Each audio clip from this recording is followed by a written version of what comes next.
떠나지 않았다. 아멘. 저는 오늘 다시 일어나라는 제목으로 여러분들과 함께 하나님의 음성에 귀를 기울여 보려고 합니다. 교회를 찾아서라는 책이 있습니다. 레이첼 에반스라는 여성 작가가 쓴 교회를 찾아서라는 책이 있습니다. 이 책의 영어 제목은 Searching for Sunday라는 제목입니다.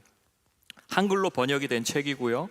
부제도 있습니다. 부제는 사랑했던 교회를 떠나 다시 교회로. 그러니까 이 제목이 주는 뉘앙스는 교회를 너무 사랑했지만 교회에 대한 회의를 품고 교회를 떠났다가 결국 다시 교회로 돌아온 한 젊은 여성의 이야기입니다.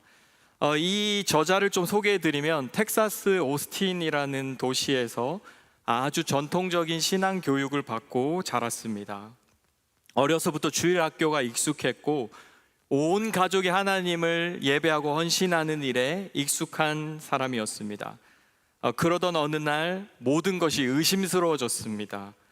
신앙의 사춘기를 겪으면서 흔히 말하는 그 제도권 교회, 저희 교회도 제도권 교회겠죠? 장로 교회, 침례 교회, 이런 어떤 제도권 교회에 대한 경멸하는 마음이 생겼고 또 기독교 단체에 대해서도 불만이 생겼습니다. 이 여인의 책을 보면 자신이 이 과정 속에 겪었던 많은 일들을 아주 솔직하게 풀어내고 있습니다. 예를 들면 이런 내용이 있습니다. 나는 아침형 인간이 아니다. 나는 쏟아지는 아침 잠에서 허우적댄다. 경건한 사람들은 나 같은 올빼미족을 언제나 괴롭혔다. 만약 내가 1세기에 살았다면 나는 예수님의 부활의 순간에도 잠을 자고 있었을 것이다. 제가 오늘 이 설교를 하면서 저희 유스그룹 아이들에게도 물어봤어요. 얘들아, 너희 주일 아침에 일어나는 거 힘드니? 교회 나오는 거 힘들어? 그랬더니 다들 힘들대요. 그래서 그러면 시간을 오후로 바꿀까? 그건 싫대요. 정말 그렇지 않나요? 저도 새벽을 강조하고 아침이 중요하다라는 걸 스스로 늘 생각하는데 이분의 글을 읽으면서 좀 생각이 달라지더라고요. 이 레이첼 에반스는 이런 고백도 해요. 나는 어떻게 이른 새벽에 하나님과 이야기를 나눌 수 있는지 도무지 상상할 수 없다. 그러니까 올빼미형 성도인 거죠. 교회는 새벽을 자신의 시간으로 자랑해 왔지만 우리 세대는 그 시간에 계속 잠을 잔다. 그러니까 이 책은 교회를 너무나 사랑하지만 그렇기 때문에 교회에 대해서 실망을 해서 거의 예수 그리스도를 잃어버릴 뻔했던 한 성도의 이야기입니다. 오늘 말씀을 준비하면서 제가 이런 도입을 가지고 온 이유는 이 자리에 있는 여러분과 제 자신에게도 이 똑같은 질문을 던져보고 싶었기 때문입니다. 여러분은 크리스찬으로서 교회를 사랑하고 하나님을 사랑하지만 또 한편 그 하나님을 향한 사랑의 마음과 또 크리스찬이라는 정체성이 여러분에게 무거운 짐이 되거나 혹은 여러분에게 그저 허울뿐인 정체성이 되지는 않는지요? 마지못해서 크리스찬이라는 정체성을 가지고 이 도시를 살아가고 있는 것은 아닌지라는 질문입니다. 오늘 이 역대하 34장의 이 요시아 시대의 이 말씀을 통해서 오늘 이 시대에 하나님의 백성으로서 우리가 어떤 소망을 붙들고 살아가야 되는지에 대해서 좀 함께 나누고 싶습니다. 구약 성경에는 다양한 장르의 책들이 있죠. 시도 있고 노래도 있고 내러티브도 있고, 그런데 오늘 우리가 마주하게 된 이 역대기라는 책은 역사책입니다. 구약 성경 39권 가운데 두 종류의 역사책이 있죠. 하나는 열왕기상하, 그리고 또 다른 책은 역대기상하입니다. 우리가 가지고 있는 영어 성경, 한글 성경은 열왕기상하, 역대상하가 붙어 있지만 히브리 성경의 순서에 따르면 역대기는 맨 마지막에 붙어 있습니다. 구약 성경의 마지막 책이 말라기가 아니라 역대기라는 거예요. 무슨 말이냐? 똑같은 역사를 다루고 있지만 이 두 책은 다른 목적과 다른 대상을 위해서 쓰여졌다라는 겁니다. 가령 열왕기 상하의 관심은 왜 우리가 망했는가, 왜 우리가 아수르에 의해서 바벨론에 의해서 망했는가에 관심을 두고 있다면 오늘 우리가 살펴볼 이 역대기라는 책의 관심은 이미 망해버린 우리가 여전히 하나님의 돌봄을 받고 있는 하나님의 백성인가라는 질문에 대한 답을 제시하고 있다라는 겁니다. 이스라엘 역사를 좀 이렇게 나열해 보면요, 사울, 다윗, 솔로몬 통치했고요. 두 나라로 쪼개졌고 북쪽과 남쪽의 이스라엘 역사가 동시에 흘러가죠. 북쪽이 조금 더 먼저 망하고 남쪽이 뒤이어 망합니다. 그리고 이 망한 백성들이 바벨론의 포로로 70년 동안 살다가 다시 하나님의 약속에 의해서 돌아오게 되죠. 그 돌아온 시대에 주어진 말씀이라는 겁니다. 최근에 전 세계 곳곳에서 전쟁이 많기 때문에 좀 안타까운 장면들을 저희가 많이 보면서 살아가고 있죠. 이 이스라엘 백성들은 어땠을까요? 70년 포로로 살았던 사람들입니다. 전쟁의 트라우마가 있었을 것이고 포로 시절에 겪었던 서러움도 있었을 겁니다. 무엇보다 이 이스라엘 공동체의 마음을 가장 짓누르는 사실은 뭐였냐면 우리가 하나님의 백성이었는데 하나님으로부터 징계를 받았다라는 현실이었습니다. 지금 이 포로 후기 공동체는 이런 아픈 역사를 고스란히 품은 채 다시 예루살렘이라는 도시에 돌아와서 재기를 꿈꾸고 있는 그런 상황이죠. 동시대에 활동했던 선지자들의 글을 좀 살펴보면 가령 학개, 스가랴, 말라기, 포로 후기 선지자들의 글을 읽어보면 가난했고 궁핍했고 되게 힘들었습니다. 왜냐하면 학개 같은 성경을 읽어보시면 성전 건축하자라고 했지만 성전 건축하다가 다 자기 먹고 사는 게 바빠서 떠나버렸습니다. 그러니까 이 시대의 삶이 굉장히 퍽퍽하고 만만치 않았다라는 겁니다. 성전은 그대로 보수되지 않고 그리고 포로 후기 백성이 한번 하나님께 징계를 받았음에도 불구하고 여전히 그 공동체 안에는 이방 여인들과 결혼하는 통혼의 문제도 여전히 남아 있었다라는 겁니다. 이런 상황에서 오늘 이 역대기의 저자는 하나님의 백성들에게 소망을 주기 위해서, 그 목적을 위해서 이 성경을 기록했습니다. 꿈을 잃어버린 백성들, 소망을 한번 빼앗겨봤던 백성들이기 때문에 자신감을 심어주기 위해서 사실은 이 역대기의 저자가 그들의 뿌리가 무엇이었는지를 확인시켜 줍니다. 그래서 역대기서를 쭉 읽어보시면 역대기서의 시작은 족보로 시작합니다. 1에서 9장 전체가 이스라엘의 족보입니다. 놀랍게도 아담으로부터 시작해요. 족보를 쭉 읽다 보면 유명한 사람들의 이름이 등장하죠. 아브람, 다윗. 무엇을 말하고 싶었을까요? 너희 좋은 집안, 괜찮은 집안 사람들이야. 너희는 언약 자손이야. 여전히 다윗과 솔로몬의 후손이라는 것을 그들에게 일깨워줬다라는 겁니다. 결론적으로 선택받은 민족이라는 정체성 교육을 했다라는 거죠. 다윗과 솔로몬의 이야기를 역대기 저자는 굉장히 많이 다루고 있습니다. 근데 우리가 놓치지 말아야 되는 점은 다윗의 실수를 기록하지 않았다라는 거예요. 다윗이 밧세바를 간음한 사건이 역대기에서는 삭제되어 있습니다. 이유가 무엇이죠? 이상적인 다윗의 모습을 보여주고 싶은 겁니다. 정체성 교육이고 자신감을 다시 회복시켜 주는 겁니다. 잘한 업적 위주로 이 책이 기록되어 있다는 거예요. 그러면서 이 포로 후기 백성들에게 좋았던 기억과 행복했던 기억들을 상기시켜 주면서 장차 오실 우리의 진정한 왕이신 그리스도를 대망하도록 했다라는 겁니다. 이 가정 속에 오늘 저와 여러분이 살펴볼 이 패시지는 요시야라는 왕의 이야기죠. 여러분, 요시야 왕에 대해서 좀 알고 계신가요? 16대 왕이었고 8살에 유다의 왕이 됐습니다. 8살에 왕이 됐다.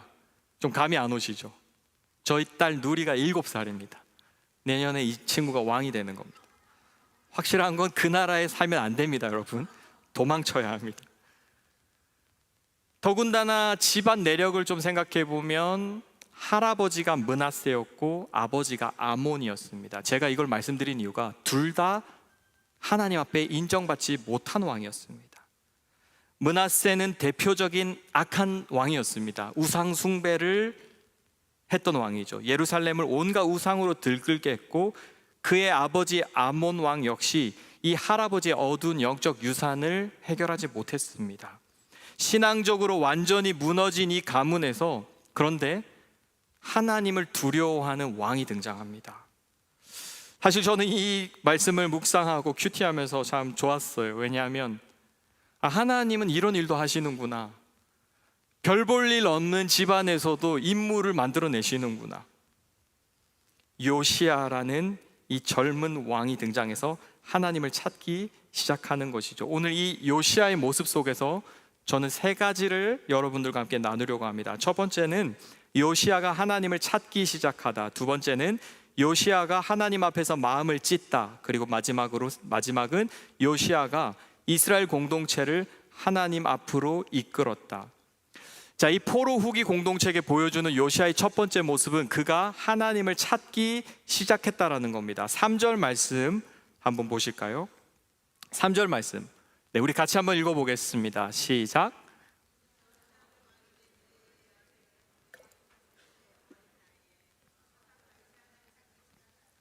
그러니까 8살의 왕이 됐고 8년이 지났으니까 여전히 어립니다.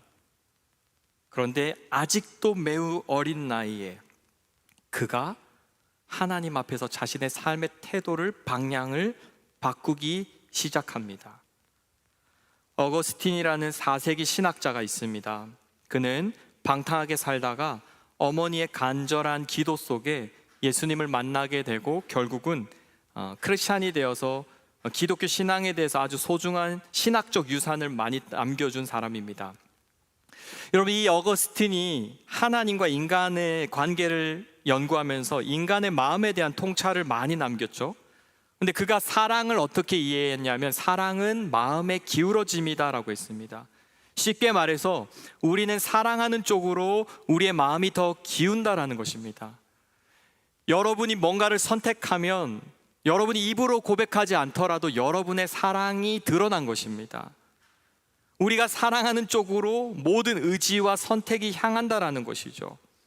이 화창한 봄날에 이 오후 시간에 여러분이 예배하는 것을 선택했다면 그것은 적어도 이 도시에 있는 아름다운 봄 풍경을 보는 것보다 나의 왕이신 하나님을 예배하는 것을 여러분이 선택했다라는 것이죠. 여러분의 사랑이 여기에 기울어져 있는 것입니다.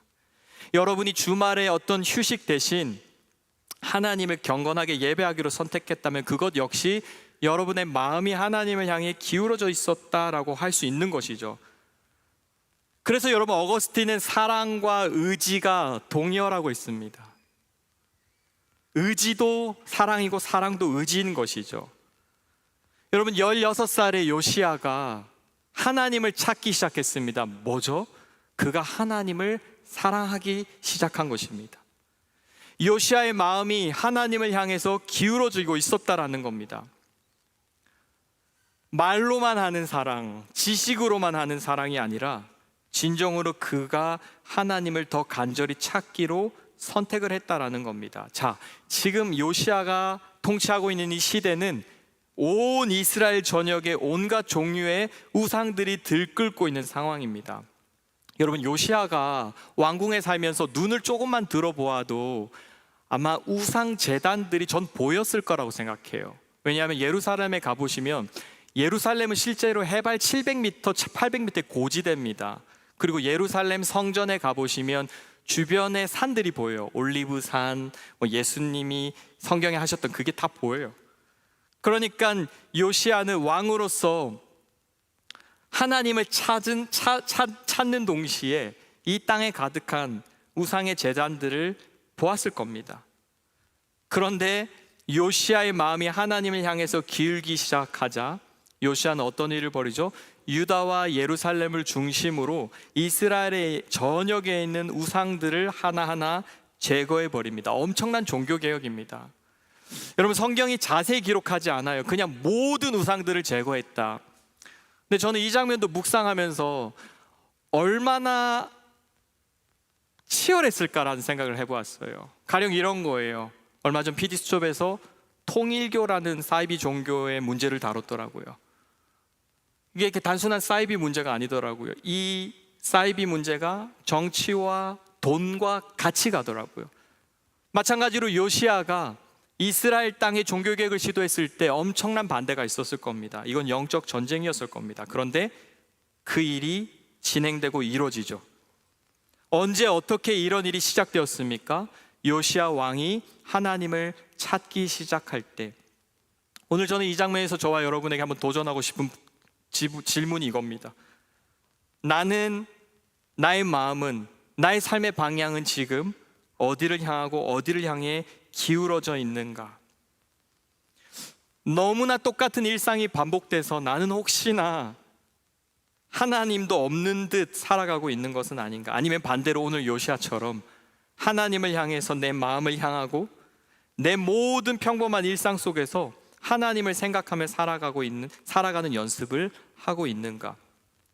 오늘 요시야가 하나님을 찾기 시작했을 때 유다 땅에 새로운 영적인 갱신들이 일어나기 시작합니다. 두 번째로 우리가 생각해 볼 요시야의 모습은 요시야 왕이 하나님 앞에서 옷을 찢는 장면입니다. 여러분, 오늘 설교 본문을 뒷부분만 읽었지만 저는 34장 전체를 좀 설교하고 있습니다. 이 장면을 놓칠 수가 없기 때문에 그렇습니다. 요시야가 우상들을 다 제거한 뒤에 그 다음 그가 시도한 프로젝트가 뭐냐면 하나님의 성전을 보수하는 일이었습니다. 여러분, 성전을 보수한다라는 건 이런 의미가 있어요. 하나님과의 관계를 정돈하는 겁니다. 폐기된 것처럼 방치되어 있는 하나님의 성전. 그런데 요시야가 자신의 신하들을 시켜서 이 성전 중심의 신앙을 회복하는 것이죠. 되게 중요하죠. 여러분, 하나님을 예배하는 성전을 방치하고 우리가 하나님과의 관계를 회복할 수 있을까요? 하나님과의 좋은 관계를 위해서 성전도 다시 수리하기 시작하는 겁니다. 가령 예를 들어서 여러분이 데이트를 하는데 한 사람이 매일 지각을 한다고 한번 생각해 보세요. 그 관계가 잘 유지될 수 있나요? 모르겠어요. 인내심이 많은 분은 그게 될지. 근데 그런 게 반복되고 쌓이면 그것도 분명히 관계에 금이 갈 겁니다. 제가 저희 아내랑 연애를 한다고 한번 생각해 봤어요. 근데 자꾸 서로 지키기로 한 약속을 지키지 않는다면 이 관계가 건강하게 유지될까? 위태로워질 수밖에 없을 겁니다. 요시야는 이 나라의 왕으로서 하나님과 이스라엘 백성들의 이 관계를 회복하기 위해서 하나님의 집인 성전을 다시 보수하기 시작한 것이죠. 그런데 놀라운 일이 벌어져요. 성전 보수 공사를 하다가 어떤 한 사람이 두루마리를 발견한 거예요. 성경책이라고 표현해 볼까요? 구약 성경을 우연찮게 발견하게 된 겁니다. 여러분들 잘 아시는 것처럼 구약 성경은 옛날에 이제 양피지에 기록되어 있었기 때문에 길게 말려진 두루마리 뭉치였습니다. 14절 15절 말씀 한번 보실까요? 같이 한번 읽어보겠습니다. 시작.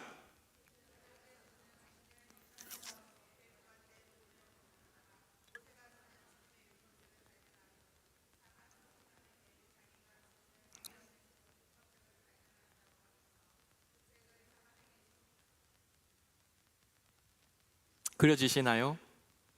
성전 공사를 하려고 성전에 모여서 여기저기를 정비하다가 성전 안에 이제 건축 자금 혹은 헌금, 레위 사람들을 돌보는 그런 헌금함 같은 게 있는데 그런 곳에서 돈을 꺼내서 건축 자금을 전달하고 한 이 과정 속에 우연찮게 먼지가 자욱히 덮여 있는 두루마리를 발견한 겁니다. 그리고 그 두루마리를 꺼내서 펼쳐보았더니 모세가 쓴 글이 그 자리에 있었던 겁니다. 그래서 주님의 성전에서 율법책을 발견했다고 하면서 그 책을 서기관 사반에게 전달해 준 것이죠. 왕의 서기관이 이 두루마리를 가지고 가서 요시야 앞에서 이 말씀을 들려줍니다. 말씀을 들려주자 모르겠어요. 왕의 마음이 그 자리에서 무너지기 시작합니다.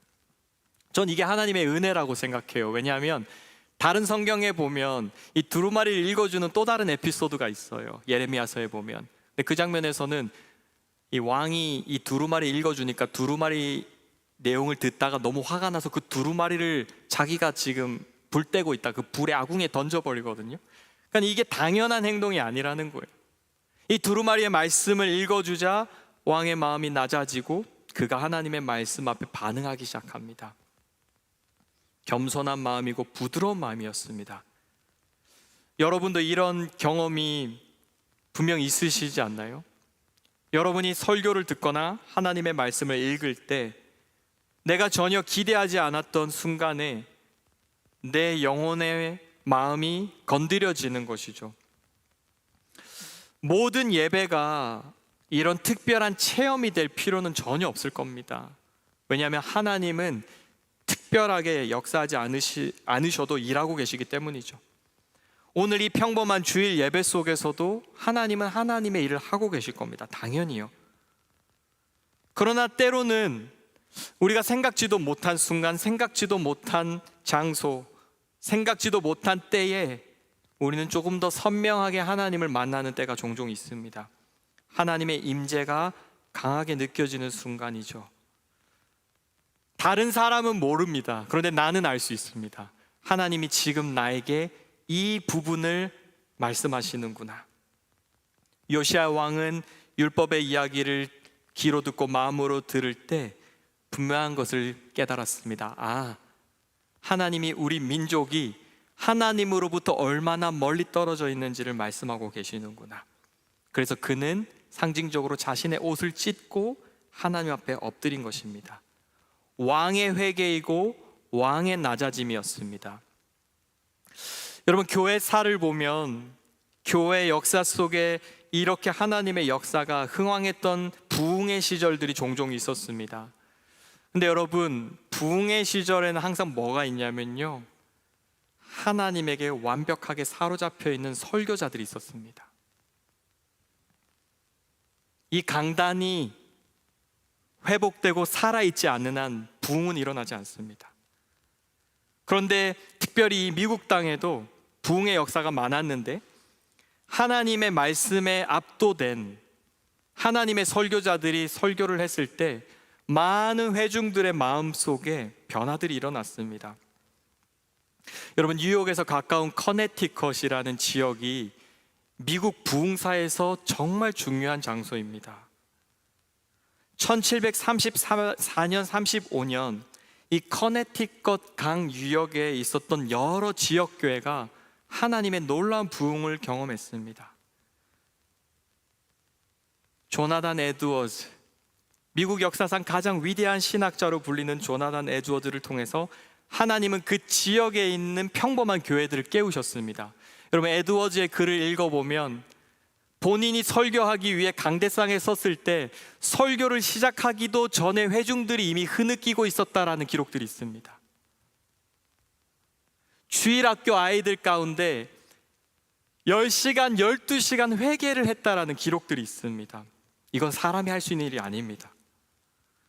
조나단 에드워즈가 자신의 교회를 중심으로 이런 사역의 역사들을 그래서 연구했습니다. 하나님의 부흥이 뭔지. 근데 이런 기록도 있어요. 당시 청년들은 밤마다 모여서 술을 마시면서 인생을 낭비하고 있었다고 합니다. 당시에는 뭐 클럽은 없었을 것 같아요. 그렇지만 자기들끼리 열심히 술집을 다니면서 그렇게 많이 시간을 허비하고 낭비했다라는 겁니다. 그런데 하나님을 만나고 하나님의 말씀을 경험했을 때, 그래서 에드워즈 목사님이 특별히 하나님의 강력한 주권과 지금 회개하지 않으면 안 됩니다라는 시급한 구원의 설교를 했을 때 수많은 젊은이들의 삶 속에 변화가 일어났다라는 겁니다. 많은 청년들이 목사님의 집에 몰려들어서 교제를 나누고 하나님에 대해서 질문하기 시작했다는 겁니다. 하나님의 역사 속에 사람들의 관심사가 달라지고 영적인 허기가 생기고 진리에 대한 탐구심이 일어나고 그런 일이 일어나야 되지 않을까요? 하나님의 두루마리가 우리의 삶을 압도하기 시작할 때 분명한 변화가 있습니다. 영적인 허기가 회복되고 하나님을 알고 싶은 탐구심이 커지고, 또 하나 분명한 특징은 크리스찬들 친구들과 하는 교제가 점점 즐거워진다는 겁니다. 더 나아가 세상을 섬기고 싶어지죠. 오늘 요시야 왕이 하나님 앞에서 자신을 낮추자 하나님께서 이런 일을 행하고 계신 겁니다. 그리고 이런 일이 일어나죠. 27절, 28절 말씀 제가 한번 읽어보겠습니다. 내가 이곳과 이곳에 사는 주민을 두고 말한 것을 내가 듣고 마음에 느낀 바 있어서 하나님 앞 곧 내 앞에서 겸손해져서 네가 옷을 찢으며 통곡하였으므로 내가 내 기도를 들어주었다. 그러니까 말씀을 듣고 요시야가 하나님 앞에서 회개 기도를 드렸습니다. 그러자 하나님이 이렇게 반응하신 거예요. 나 주가 말한다. 그러므로 이곳과 이곳 주민에게 내리기로 한 모든 재앙을 너가 죽을 때까지는 내리지 않겠다. 내가 너를 내 조상에게로 보낼 때에는 내가 평안히 무덤에 안장되게 하겠다 하셨습니다. 그들이 돌아와서 이 말을 왕에게 전하였다. 요시야가 겸손히 하나님 앞에 은혜를 구했고, 그리고 하나님은 이 겸손한 왕의 기도를 들으시고 이 예루살렘과 유다를 향한 진노의 잔을 거두시겠다라고 말씀하신 겁니다. 여러분, 하나님이 하나님의 마음을 바꾸신다라는 것이 놀랍지 않습니까? 한 사람의 겸손한 기도가, 한 사람의 회개가 그 민족을 향한 하나님의 마음을 움직였다라는 겁니다.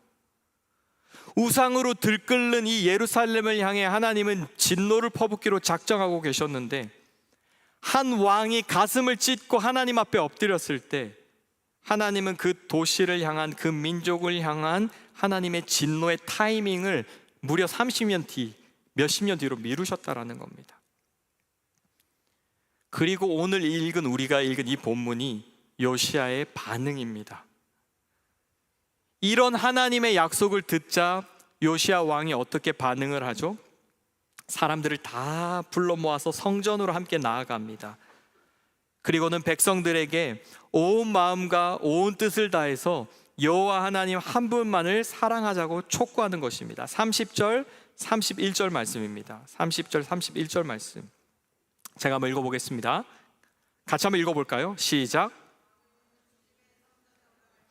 유다의 모든 백성과 예루살렘 주민과 제사장들과 레위 사람들과 어른으로부터 아이에 이르기까지 모든 백성을 다 데리고 주님의 성전으로 올라갔다.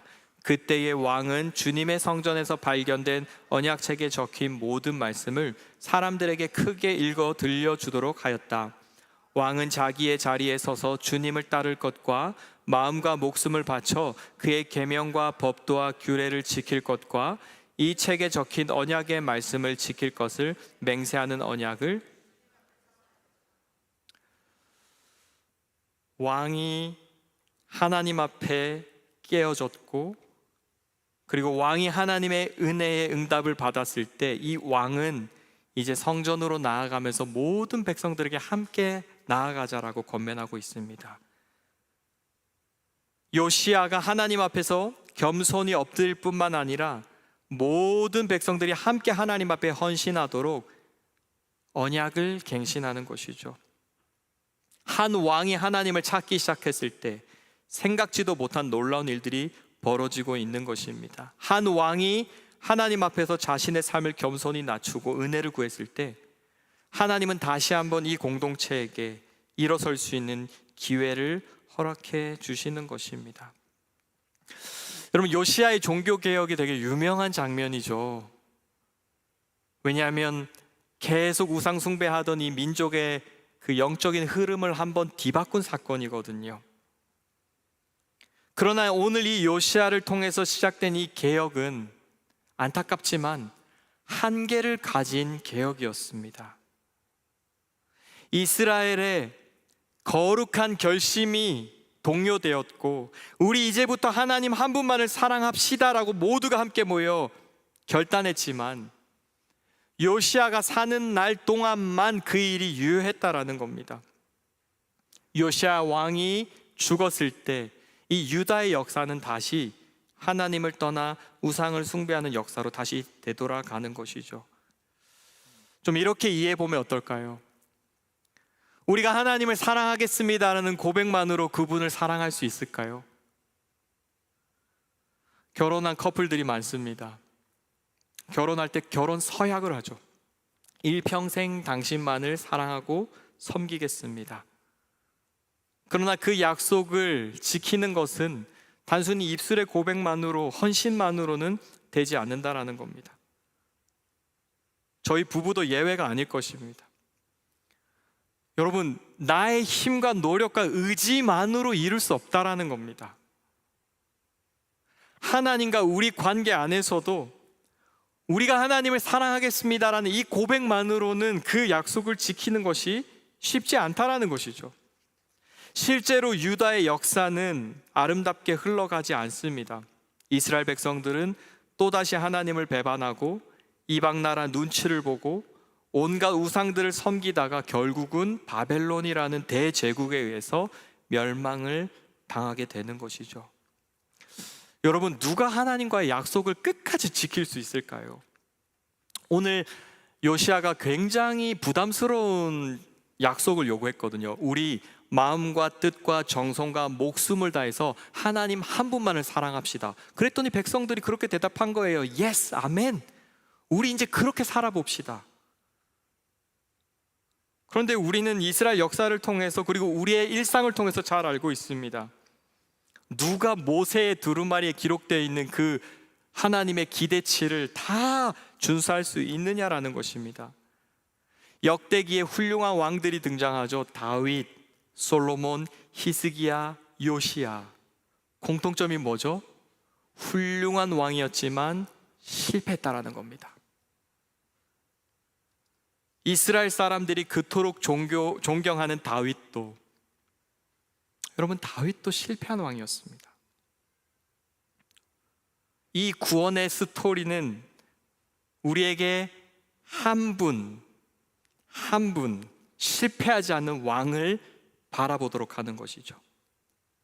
저는 오늘 이 왕을 좀 소개해드리고 싶습니다. 말구유에서 태어나셨고, 베들레헴이라는 완전히 시골 깡촌에서 태어나셨고, 목수의 아들로서 거친 손을 가지고 계셨고, 그러나 부모님께 늘 순종하는 사랑받는 아들이었으며, 30세쯤 되었을 때에 역사의 무대 속에 하나님의 아들로서 등장하셔서 이 땅에 머무는 그 수년간의 삶 동안 단 한 번도 하나님 아버지의 뜻을 거스르지 않고 정말로 마음과 뜻과 생명과 정성을 다해 아버지를 사랑했던 왕, 누구죠? 바로 예수님이십니다.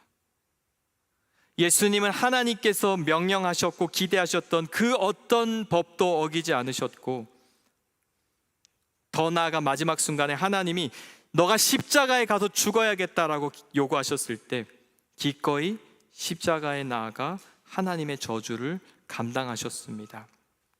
이 예수 그리스도가 오늘 이 자리에 있는 저와 여러분을 대신해서 오늘 요시야가 기대하고 요구한 그 백성들의 요구를 만족시켰다라는 겁니다.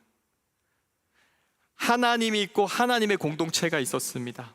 우리 하나님만을 사랑하자라고 약속했지만 이 백성들은 이 약속을 지키지 못했는데, 새로운 이스라엘로, 새로운 왕으로 이 땅에 오신 그리스도께서 이 요시야가 백성들에게 요구한 이 기대를 완벽하게 성취했다라는 겁니다.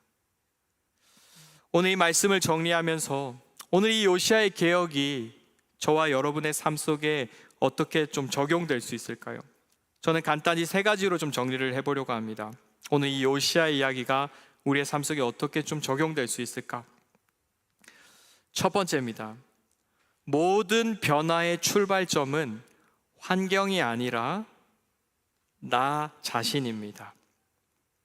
요시야 왕이 하나님 앞에서 자신의 삶을 새롭게 교정하기 시작할 때 모든 것이 달라지기 시작했습니다.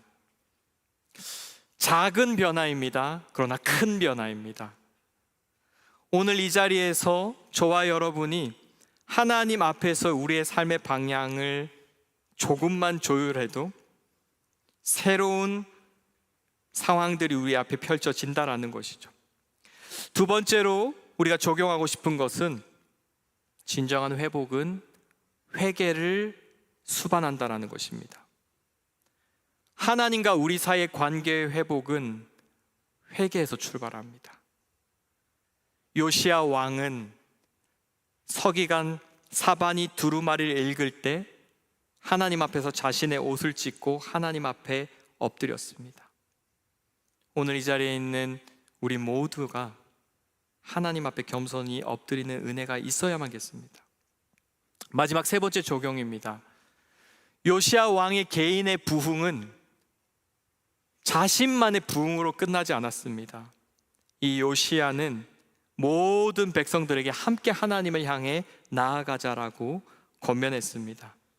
요시야 왕의 이 거룩한 결단이 모든 공동체에 영향을 미쳤다라는 것이죠. 여러분, 한 사람이 아무것도 아닌 것 같죠? 그렇지 않습니다. 한 사람이 하나님을 진실하게 따르기 시작할 때 하나님은 그 진실한 한 사람의 순종을 통해서 그가 속한 커뮤니티를 새롭게 하십니다. 내가 무슨 영향력이 있다고요? 그렇지 않습니다. 한 사람이 그가 속한 공동체를 마치 누룩이 번지듯 변화시키는 겁니다. 오늘 아침에 집을 나섰는데요, 저희 동네가 조금 지저분합니다. 부끄럽네요. 쓰레기가 되게 많아요. 저희 딸아이랑 아침마다 학교를 이제 등원을 시켜주는데 마음속에 늘 조금 불만이 있어요. 왜 이렇게 동네가 지저분하지? 왜 쓰레기를 이렇게 마음대로 바닥에 버리지? 근데 무서운 건 뭐냐면 어느 날 제 눈에 쓰레기가 안 보이는 거예요. 괜찮은 거예요. 오늘 교회를 오면서 그런 생각을 해봤어요. 당장 월요일부터 우리가 세상에 나가면 세상은 이미 세상이 살아가는 방식들이 완전히 셋돼 있습니다. 그런데 여러분은 이 셋되어 있는 세상 속에서 여러분만 다른 방식으로 살아가는 것이 쉬울 것 같아요? 아니면 여러분이 그 세상 속에 동화되는 것이 쉬울 것 같습니까?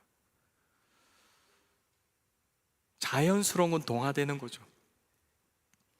마치 제가 저희 동네의 쓰레기가 더 이상 눈에 불편하지 않은 것처럼요. 그러나 오늘 하나님은 요시야를 통해서 우리에게 그런 삶을 요구하시는 겁니다. 다른 방식, 다른 길, 이미 세상이 만들어진 방식대로 살아가지 않고 하나님의 뜻을 따라 살아가기를 결단하고 걸어가는 것입니다. 바로 그러한 삶을 살아갈 때 하나님은 우리를 통해서 다시 한번 이 도시 가운데, 우리 공동체 가운데 우리가 꿈꾸고 기대하지 못했던 새 일을 시작하실 것입니다. 우리 같이 한번 찬양하고 기도의 자리로 나아갔으면 좋겠습니다. 우리 같이 찬양